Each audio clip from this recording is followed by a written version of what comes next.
ఈ రోజున కర్నూలులో హైకోర్టు బెంచ్ కోసం ఒట్టొట్టి మాటలు చెప్పావు, 3 రాజధానులు అన్నావు, మోసం చేసావు. అయినా ప్రజల్ని నమ్మల 3 ప్రాజెక్టులు అన్నప్పటికీ కూడాను మేము కర్నూలులో హైకోర్టు బెంచ్ పెడతానికి కూడా క్యాబినెట్లో తీర్మానం చేసాం. దాని విధంగా తగిన చర్యలు తీసుకుంటాం తెలియజేస్తున్నాం. గౌడ కులస్తులకి మేము మద్యం షాపుల్లో వాటాలు ఇస్తాం, 10% షాపులు ఇస్తా ఉన్నాం రాయితీతోనే, అది కూడా అమలు పరుస్తూ ఉన్నాం. అంతేకాకుండా ఈ రోజున మనం ఉన్నట్టయితే చెప్పిన దాని ప్రకారం గీత కార్మికులతో పాటు ఈరోజు రాష్ట్రంలో గంజాయి రహితంగా మేము రాష్ట్రాన్ని చేయబోతా ఉన్నాం. లా అండ్ ఆర్డర్ కూడా పూర్తి కంట్రోల్లో తీసుకొని రావడం జరిగింది. మీలాగా పోలీసుల్ని సొంతంగా వాడుకోవటం, తెలుగుదేశం పార్టీ కార్యకర్తల దాడులు చేయటం అటువంటి తప్పుడు పనులు మేము చేయలేదనే విషయం మీకు తెలియజేసుకుంటూ ఈ రోజున ఉచిత బస్సు కూడా మనం రేపు ఉగాది నుంచి అమలు పరచబోతున్నాం. దీనికి సంబంధించి ఢిల్లీ, కర్ణాటక, తెలంగాణ రాష్ట్రాలు కూడా మేము అధ్యయనం చేసి మెరుగైనటువంటి పథకంగా అది ఉండే విధంగా మేము అమలుకి ముందుకు వస్తా ఉన్నాం అనే విషయాన్ని మేము తెలియజేసుకుంటూ ఈ రోజున మనం తీసుకున్నట్లయితే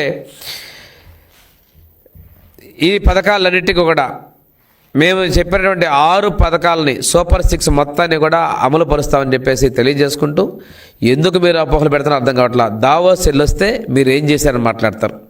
ఒక ఆయన అంటాడు పారిశ్రామికలకు చెప్పి గుడ్డు ఉందా, పిల్ల ఉందా, ఏం మాట్లాడు, సిగ్గు లేకుండా ఆయన కూడా మాట్లాడతాడు. మీ ఉత్తరాంధ్రలోనే కదా మన ప్రధానమంత్రి గారు వచ్చి అన్ని లక్షల పెట్టుబడులకి శంకుస్థాపనలు చేసింది.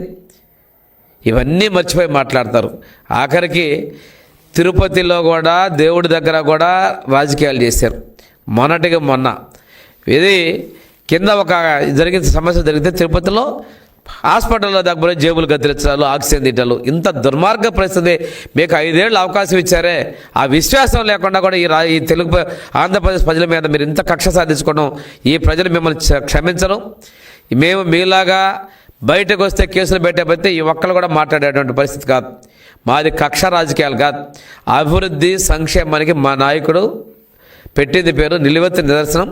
మమ్మల్ని కూడా ఒకటే అంటారు, మనం ప్రజాకోర్టులో బద్దులై ఉన్నాం, మనం చెప్పినటువంటి అభివృద్ధిని చేయాలి, చెప్పనివి కూడా ఇంకా చేయాలి. ఈ రాష్ట్రం 2040 నాటికి ప్రతి ఒక్క కుటుంబంలో ఒక సాధికారత సాధికారత సాధించాలి అనే లక్ష్యంతో మేము ముందుకు పోతున్నాం.